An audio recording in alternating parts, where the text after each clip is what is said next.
Welcome to Brijwala Educational Video. Here we will discuss about the science chapter number 2 is matter around the sphere exercise. So let's start our session.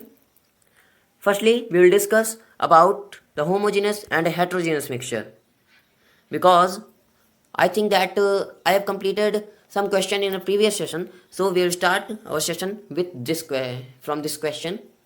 तो differentiate between homogeneous and heterogeneous mixture, जिसकी अभी मैं बात कर रहा था. तो homogeneous mixture क्या होते हैं? होमोजेनस मिक्सचर जो होते हैं वो यूनिफॉर्मली डिस्ट्रीब्यूटेड होते हैं, उसके जो पार्टिकल्स होते हैं. ओके, होमोजेनस मिक्सचर के जो पार्टिकल्स होते हैं वो यूनिफॉर्मली डिस्ट्रीब्यूटेड होते हैं.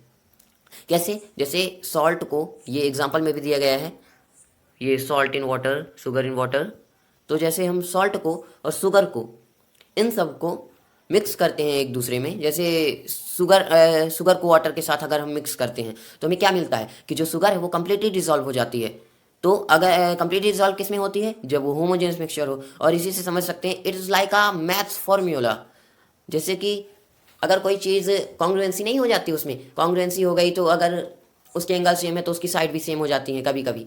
ओके, तो उसी तरह इसमें भी होता है. मान लीजिए जैसे कि वो कम्प्लीटली डिसॉल्व हो गई, इसका मतलब वो होमोजेनस मिक्सचर है. और होमोजेनस मिक्सचर से हमें ये पता चलता है कि उसके जो पार्टिकल्स होते हैं वो यूनिफॉर्मली डिस्ट्रीब्यूटेड होते हैं.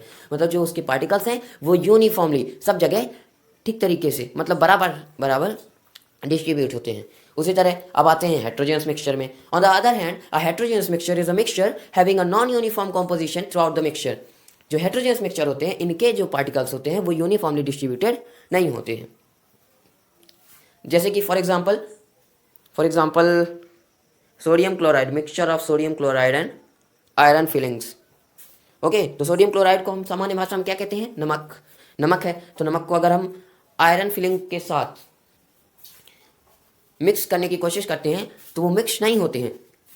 तो अगर वो मिक्स नहीं होते हैं इसका मतलब क्या है? कि वो हेट्रोजेनस मिक्सचर है.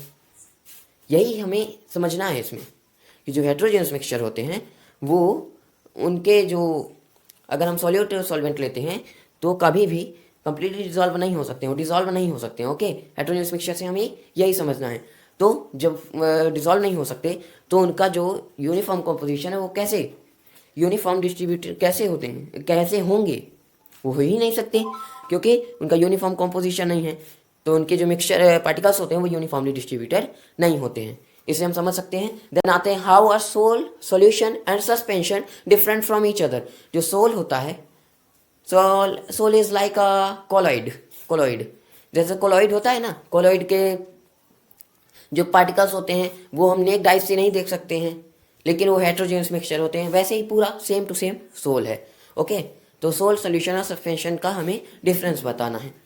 तो सोल जो होते हैं they are heterogeneous in nature. मैंने अभी आपको बताया कि ये हेट्रोजेनस होते हैं, लेकिन इनके जो पार्टिकल्स होते हैं वो नेक्ड आइज से नहीं दिखते हैं.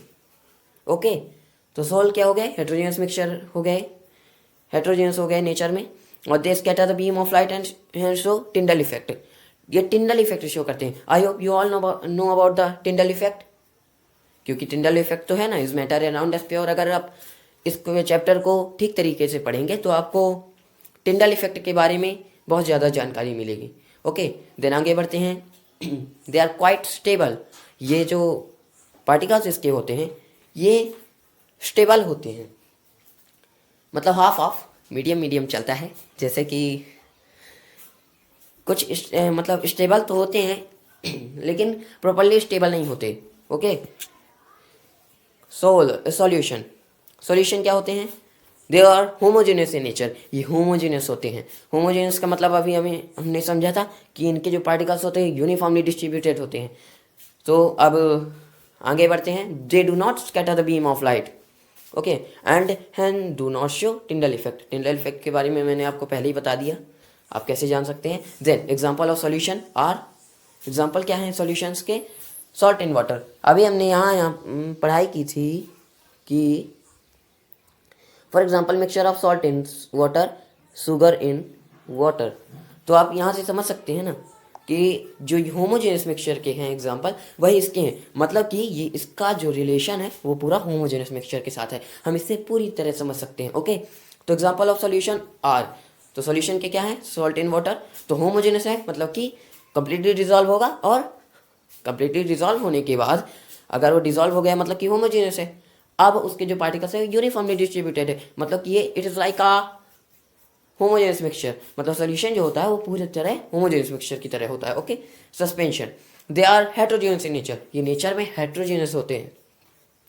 ओके, इनकी नेचर जो है वो हेट्रोजेनियस ही है। हेट्रोजेनियस के बारे में भी हमने जाना था कि इनकी जो कंपोजिशन होती है पार्टिकल्स की नॉन यूनिफॉर्म होते हैं।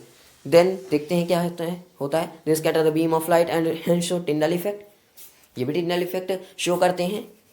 Okay, examples of suspension are, suspension का एग्जाम्पल क्या है, सस्पेंशन क्या होता है, सैंड इन वाटर। अगर आप कभी भी देखना चाहें तो सैंड लीजिए और वाटर लीजिए, ओके, और सैंड को वाटर में डालिए, क्या वह कंप्लीटली डिजॉल्व होगा? ऑफ कोर्स नॉट, कभी नहीं हो सकता। क्यों नहीं हो सकता? क्योंकि उसकी वो नेचर ही है, वो कभी भी यूनिफॉर्मली डिस्ट्रीब्यूटेड नहीं होता है, यूनिफॉर्म डिस्ट्रीब्यूट नहीं होता है, और वो कभी कंप्लीटली डिजॉल्व नहीं होता है। हेट्रोजेनस मिक्सचर की तो यही तो प्रकृति है, उसकी नेचर ही यही है। अभी हमने पढ़ा भी था ना कि heterogeneous nature, they are heterogeneous. Okay, तो हेट्रोजेनस नेचर का मतलब यही है कि उनकी जो नेचर है वही हेट्रोजेनस है। हेट्रोजेनस के बारे में हम पहले ही पढ़ चुके हैं कि वो यूनिफॉर्मली डिस्ट्रीब्यूटेड नहीं होती हैं, और के जो पार्टिकल्स होते हैं और वो completely डिजॉल्व नहीं होती हैं। सो that's all for that session. If you like this session, please like and subscribe my video and share also. If you have any doubt, please comment me in the comment box. Okay, till then, take care, bye bye.